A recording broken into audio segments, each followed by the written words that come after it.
Hi guys, welcome back to my channel. So today let's make homemade tikoy. So first in a bowl, we're going to add 1 cup of white sugar.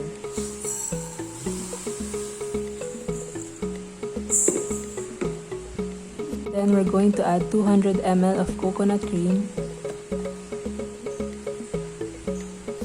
250 ml of water. We can adjust the consistency of this after we mix our glutinous rice flour. Then we're just going to mix it. You can also use brown sugar if you want that brown finish.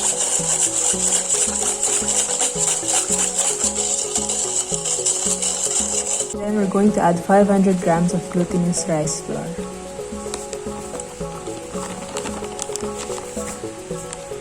Then we're just going to mix it again. So if the batter is too thick like this, you can add a little bit more water. We want a pancake batter consistency.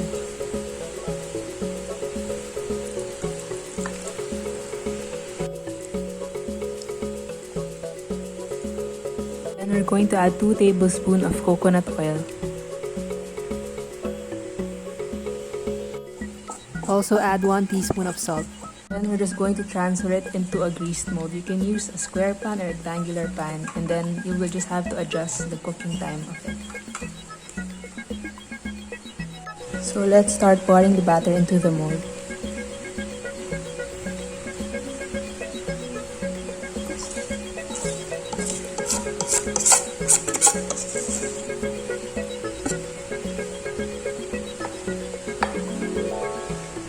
We're just going to tap the mixture for some air bubbles. Then you can just steam your tikoy for 45 minutes to 1 hour. Make sure to cover this to avoid bubbles, or you can use a cheesecloth to cover it. So our tikoy is done cooking. As you can see, it's a little bit puffy, but don't worry, our tikoy will flatten out. So allow it to cool completely before we unmold it. After 1 hour, it will look like this.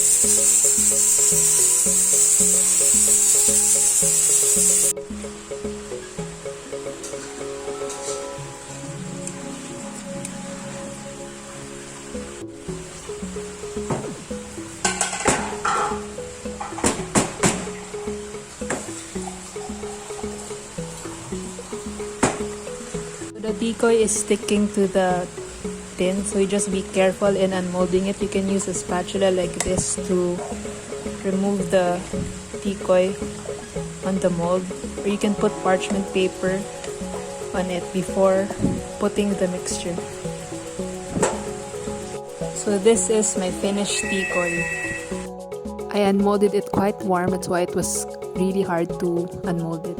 So I suggest that you unmold it after 24 hours in the refrigerator.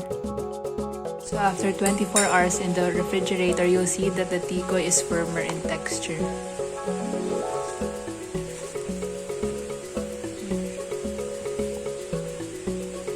So after 2 days, our tikoy is very tough already.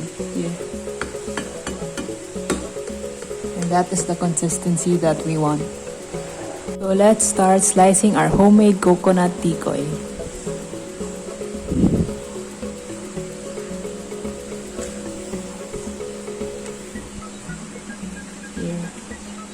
So the texture is very tough. We want it tough because when it cooks, it will still soften up.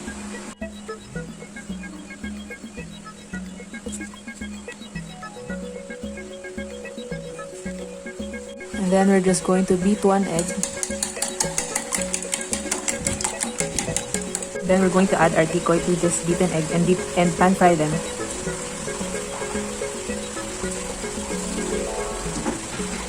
And then we're just going to pan fry our tikoy.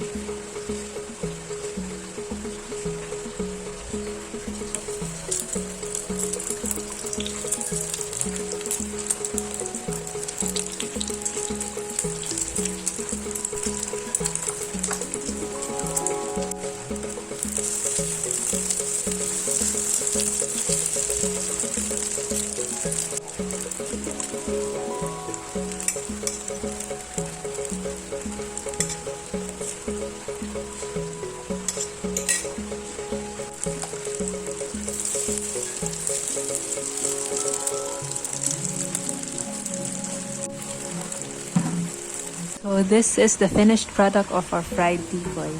Fried homemade coconut tikoy. So this is our raw tikoy. You can eat it as is, like just warm it up. And this is the fried tikoy with some egg. Enjoy this version. So let's try our homemade coconut tikoy.